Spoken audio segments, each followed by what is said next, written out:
అందరూ నమస్కారం అండి. Welcome to Yog stock. ఈ పర్టికులర్ వీడియో వచ్చేసి ఓపీటీ, స్టెమ్ ఓపీటీ వాళ్ళు H1B ఇయర్ అప్లై చేసుకుందాం అనుకుంటున్నారు కదా. సో ఇన్స్టాగ్రామ్లో నాకు మెసేజ్లు పెడుతున్నారు, సార్ నాకు ఈ పర్టికులర్ శాలరీ వస్తుంది, ఈ శాలరీ మీదనే అప్లై చేసుకోవచ్చు అంటే నా శాలరీకి ఎస్ఓసి కోడ్కి వచ్చేసి ఇంత ఉండాలి. కొంతమంది ఏమో నాకు ఎవరు అప్లై చేయట్లేదని, కొంతమంది ఏమో ఏదో ఒక కన్సల్టెంట్ అప్లై చేస్తా అన్నాడని. అంటే ఇప్పుడు ప్రజెంట్ ఇప్పుడున్న సిచ్యువేషన్లో ఏంటంటే ఎవరు కూడా అంత ధైర్యం చేసి H1లో అయితే అప్లై చేయట్లేదు. అసలు ఈ ఇయర్ ఎంతవరకు వచ్చినాయి, అప్లికేషన్లు ఎన్ని వచ్చినాయి అనేది కూడా అర్థం కావట్లేదు. సో మోస్ట్ ప్రాబ్లీ ఉంటే సెకండ్ లాటరీ కూడా ఉండొచ్చు అని అంటున్నారు. అయితే యాక్చువల్గా చేసే వాళ్ళు చేస్తూనే ఉన్నారు, కంపెనీ నుంచి అప్లై చేసే వాళ్ళు చేస్తూనే ఉన్నారు. అయితే ఇంకా జనరల్గా సోషల్ మీడియాలో అక్కడిక్కడ డిస్కషను, ఆ తర్వాత మన యూట్యూబ్లో కూడా ఇద్దరు ముగ్గురు కామెంట్స్ పెట్టారు, సార్ ఏదో ఒక శాలరీ పెట్టేసి అందరూ అప్లై చేస్తున్నారు అని చెప్పేసి.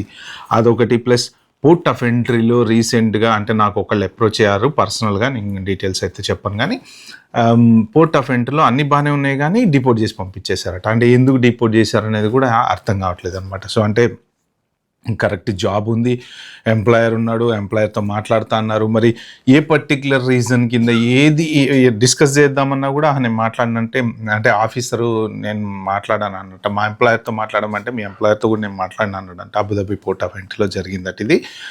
సో మరి ఏ రీజన్ కింద అంటే జనరల్గా ఏదో ఒకటి నెగిటివ్గా అంటే సంథింగ్ డ్రైవింగ్ పరంగానో, లేకపోతే పార్ట్ టైం జాబులు చేయటమో, లేకపోతే ఏదైనా ఇన్కమ్ అకౌంట్లో పడటమో ఏది లేకుండా జస్ట్ చూడకుండా సింపుల్గా పోర్ట్ ఆఫ్ ఎంట్రీలో డిపోర్ట్ చేసి పంపించడం అయితే 99.9% అయితే జరగదు. బట్ మరి అది అంటే నాకు చెప్పకుండా ఏమన్నా కొన్ని హైడ్ చేస్తే నేనైతే ఏం చేయలేదు కానీ, బట్ పోర్ట్ ఆఫ్ ఎంట్రీలో కొన్ని డిపోర్టేషన్స్, డినయల్స్ అయితే జరుగుతున్నాయి. అంటే సోషల్ మీడియాలో నేను కొంచెం దాని మీద రీసెర్చ్ చేసిన దాని ప్రకారం ఏంటంటే, ఒకటి నేను గమనించింది ఏంటంటే అన్పెయిడ్ వర్క్, అన్ఆథరైజ్డ్ వర్క్ అనేది డిఫరెంట్, అన్పెయిడ్ వర్క్ అనేది డిఫరెంట్. యాక్చువల్గా వాలంటరీగా ఇంతకు ముందు ఏంటంటే అన్పెయిడ్ వర్క్ చేసుకోవచ్చు అనమాట. సో ఓపీటీ మీద జాబ్ రాలేదనుకోండి, ఆ ఎక్స్పీరియన్స్ కోసం ఏం చేస్తారంటే కొంతమంది వాలంటరీగా ఎక్కడొక్కడ జాబ్ చేస్తూ ఉంటారు. జాబ్ చేసి ఆ ఎక్స్పీరియన్స్ పెట్టేసి నెక్స్ట్ ఫర్దర్గా ఏదైనా జాబ్ ట్రై చేయటము, తర్వాత లేకపోతే స్టెమ్ ఓపీటీ ట్రై చేయటము, అప్పుడు మంచి జాబ్ తెచ్చుకోవడానికి ఇలా రకరకాలుగా ట్రై చేస్తూ ఉంటారు. అయితే ఏంటంటే కొంతమంది హాలిడేకి వెళ్ళి మళ్ళీ తిరిగి వస్తున్న టైంలో వాళ్ళని ఏంటంటే అది మీరు అంటే శాలరీ లేకుండా పని చేయడం మోరార్లెస్ ఇంకా వాలంటరీ వర్క్ అనేది మీకు కరెక్ట్ కాదు. అంటే ఇండియాకి హాలిడేకి వెళ్ళి తిరిగి వస్తున్న టైంలో పోర్ట్ ఆఫ్ ఎంట్రీ దగ్గర వాళ్ళ మోస్ట్ ప్రాబబ్లీ డిపోర్ట్ చేసి పంపించేస్తారని చెప్పి నేను కొన్ని కేసులు చదివాను. ఎందుకు అంటే మీరు ఓపీటీ మీద ఉంటే సాలరైడ్ ఎంప్లాయ్ దగ్గరే పని చేయాలి, మీ వాలంటరీ వర్క్ అన్ఆథరైజ్డ్ వర్క్ కిందకు వస్తుంది అని చెప్పి అన్నారు అనేసి. జనరల్గా అయితే యాక్చువల్గా వాలంటరీ అన్పెయిడ్ వర్క్ అనేది చేయొచ్చు, ఎందుకంటే మనకి ఎండ్ ఆఫ్ దట్ జాబ్ ఉందా లేదా, ఆ కంపెనీ ఉందా లేదా. అయితే ఏంటంటే ఇప్పుడు మీరు అన్పెయిడ్ వర్క్ అనేది ఒకటి కరెక్ట్గా చూసుకోవాలి. ఎట్లా చూసుకోవాలంటే అన్పెయిడ్ వర్క్ అందరూ ఎట్లా చూపెడుతున్నారు అంటే ఏదో ఒక consultancy, almost all main problems వచ్చేవన్నీ దీనివల్లనేనండి.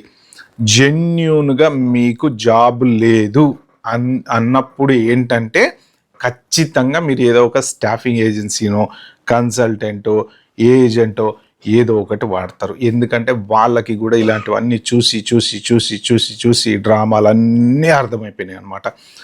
అన్పెయిడ్ వర్క్ ఉంది అంటే ఆహా ఇతను కాలం గడపడానికి అమెరికాలో ఏదో ఒక రకంగా నడిపిస్తున్నాడు అని అర్థమవుతుంది వాళ్ళకి. వాళ్ళు ఏమనుకుంటున్నారంటే ఒకవేళ జెన్యూన్గా మీరు జాబ్ దొరకక అన్పెయిడ్ వర్క్ చేసినా కానీ దాన్ని వాళ్ళు మీరు ఏదో జస్ట్ టైం బ్రిడ్జ్ గ్యాప్ కోసం చేస్తున్నారు అని అనుకుంటున్నారు అనమాట. సో అందుకని కొంతమంది డిపోర్ట్ అవుతున్నారు. ఎట్ ద సేమ్ టైం జనరల్గా ఇండియా వెళ్ళినప్పుడు ఏంటంటే ఇంకా అంత దూరం వెళ్తాం కాబట్టి కంపల్సరీ ఒక నెల రోజులు, నెలన్నర, 2 నెలలు ఉండి వస్తాం అనమాట. ఎందుకంటే ఒక 15 days కోసం అంత లాంగ్ జర్నీ చేసి వెళ్ళి పేరెంట్స్ తోటి ఉన్నట్టు ఉండదని చెప్పేసి చాలామంది ఏం చేస్తున్నారంటే ఈ 2 months ఉన్న టైంలో ఏంటంటే వాళ్ళు చాలామంది వర్క్ చేస్తున్నారు అనమాట. సో యాక్చువల్గా అలాగ వర్క్ చేసినందుకు కూడా కొంతమంది డిపోర్ట్ అయ్యారు. సో మెయిన్ మీరు చూసుకోవాల్సింది ఏంటంటే ఏదైనా జెన్యూన్గా జాబ్ పర్ఫెక్ట్గా మీ వర్క్ రిలేటెడ్ ఉంది అంటే 99% డిపోర్ట్ అయితే అవ్వరు.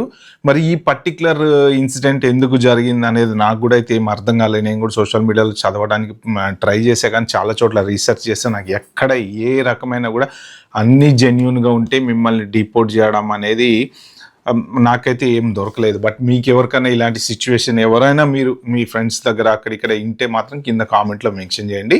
ఇక నెక్స్ట్ H1B వీసాకి వస్తే ఏంటంటే చాలామంది ఇప్పుడు నాకు కూడా 2-3 మెసేజ్లు పెట్టారు ఇన్స్టాలో, సార్ నాకు ఇట్లా ఎవరు అప్లై చేయట్లేదు, ఏం చేయమంటారు, కన్సల్టెన్సీ వాళ్ళని అప్రోచ్ అవ్వమంటారా, అప్రోచ్ అయ్యి అప్లై చేసుకోమంటారా అని. ఒకళ్ళిద్దరేమో వాళ్ళు మాకు చేస్తామంటున్నారు, స్పాన్సర్ చేస్తామంటున్నారు, కానీ ఈ శాలరీ ఇంతుంది, SOC కోడ్కి ఇంతుంది, అప్లై చేయమంటారా ఏంటి అని చెప్పేసి. అంటే ఏంటంటే ఒకటి మొన్న యూట్యూబ్లో కూడా ఒక వీడియోకి సార్ అందరూ అప్లై చేస్తున్నారు ఏదో ఒక శాలరీ పెట్టేసి అని చెప్పేసి ఎవరో 2-3 కామెంట్స్ కూడా పెట్టారనమాట.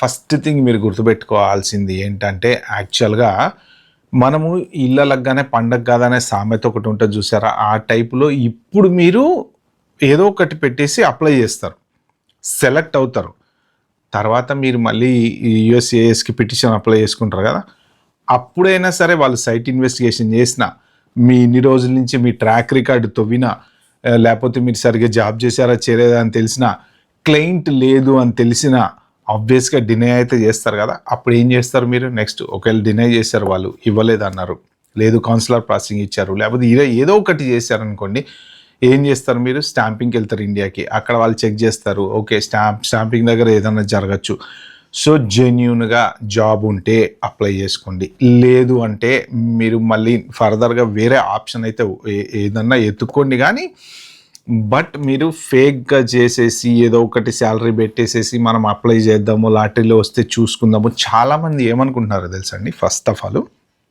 మనం ఇప్పుడు $1,30,000 $1,40,000 పెట్టేసి H1 అప్లై చేద్దాం, చేసిన తర్వాత పిటిషన్ వేసుకున్న తర్వాత అప్పుడు జాబ్ మారదాం. ఇప్పుడు కన్సల్టెంట్ ఉన్నాడు ఫర్ ఎగ్జాంపుల్, ఒక కన్సల్టెంట్ నుంచి ఇన్నోస్ క్లయింట్ పెట్టో ఇంకోటి పెట్టో ఏది పెట్టో అప్లై చేశారు, అదృష్టం బాగుండే H1B పిటిషన్ అప్రూవ్ అయింది, వాళ్ళకి అంత శాలరీ ఇవ్వరు కదా, ఒక 3 years ఉంటుంది, చూద్దాం తర్వాత ఒకసారి వన్స్ H1B పిటిషన్ అప్రూవ్ అయిపోయిన తర్వాత ఇంకా మనం చూసుకోవచ్చులే అన్నట్టు అప్లై చేస్తున్నారు అనమాట. 3 years తర్వాత ఎక్స్టెన్షన్కి వెళ్తారు కదా మీరు, అంటే ఇక 3 years సెట్ చేసేసుకొని ఇంక అయిపోయింది ఇంకొద్దు మాకు వెళ్ళిపోతామని వెళ్ళరు కదా, మళ్ళీ ఎక్స్టెన్షన్కి వెళ్తారు కదా. లేదు ఫర్ ఎగ్జాంపుల్ ఒకవేళ ఈ పర్టికులర్ ఫస్ట్ టైం మీరు పిటిషన్ అప్లై చేసినప్పుడే సైట్ విజిట్ జరిగింది, మీ క్లయింట్తో మాట్లాడతాం మన అన్నారు అనుకోండి USCIS వాళ్ళు, మీ క్లయింట్ డీటెయిల్స్ కావాలి, మీ ప్రాజెక్ట్ డీటెయిల్స్ ఏంటి అవన్నీ అడిగారు అనుకోండి, లేదు మీ లింక్డ్ఇన్ ప్రొఫైల్ చెక్ చేశారనుకోండి, లేదు మీరు మీ పర్సనల్గా మీ ఇంటికి వచ్చి అసలు మీరు ఎక్కడున్నారు ఏందని చెక్ చేశారు, మీ సర్వీస్ రికార్డ్ చెక్ చేస్తారు, ఇవన్నీ ఏది చెక్ చేసినా సరే ఏదైనా సరే మీరు మిస్రిప్రజెంటేషన్, ఇది మాత్రం బాగా గుర్తుపెట్టుకోండి. ఓకే, మిస్రిప్రజెంటేషన్ అనేది గనక మీరు చేసింటే మీరు గవర్నమెంట్ని మోసం చేసినట్టే అవుతుంది. ఎందుకంటే చాలామంది జాబ్లు అప్లై చేసేటప్పుడు కూడా ఇంకా ఇప్పటికీ, ఇవాళ నాకు ఒకళ్ళు మెన్షన్ చేశారు మెసేజ్లో, ఇప్పటికీ కూడా తప్పుదోవలోనే పోతున్నారు. సో మీరు ఇలా తప్పుదోవలో పోతున్నారంటే మాత్రం ఫ్యూచర్లో ఇంకా మీరు స్టాండ్ అవుట్ అవ్వలేరు. మీరు ఒక జెన్యూన్ లైఫ్ జాగ్రత్తగా లీడ్ చేయాలి అనుకుంటే, ప్రాపర్గా సెటిల్ అవ్వాలి అనుకుంటే, ప్రాపర్గా మీ డిగ్రీ రిలేటెడ్ జాబ్ ఎత్తుకోండి, మీ మాస్టర్స్ రిలేటెడ్ జాబ్ ఎత్తుకోండి. జీతం తక్కువైనా సరే ఫస్ట్ OPT మీద జాయిన్ అవ్వండి, తర్వాత STEM OPT మీద జాయిన్ అవ్వండి. ఈ 3 yearsలో మీ స్కిల్ సెట్ పెంచుకొని మీరు అప్డేట్ అయ్యి ఎక్కువ శాలరీ తెచ్చుకోవడానికి ట్రై చేయండి. ఎందుకంటే ఖచ్చితంగా OPT STEM OPT వాళ్ళకే మంచి ఎడ్జ్ ఉంది ఈ ఇయర్. ఇవి నెక్స్ట్ ఇయర్ కూడా, మరి నెక్స్ట్ ఇయర్ H1B లాటరీ ఎలా ఉంటుందో తెలియదులే, కానీ ఈ ఇయర్ అయితే మాత్రం మీకుంది ఛాన్సు.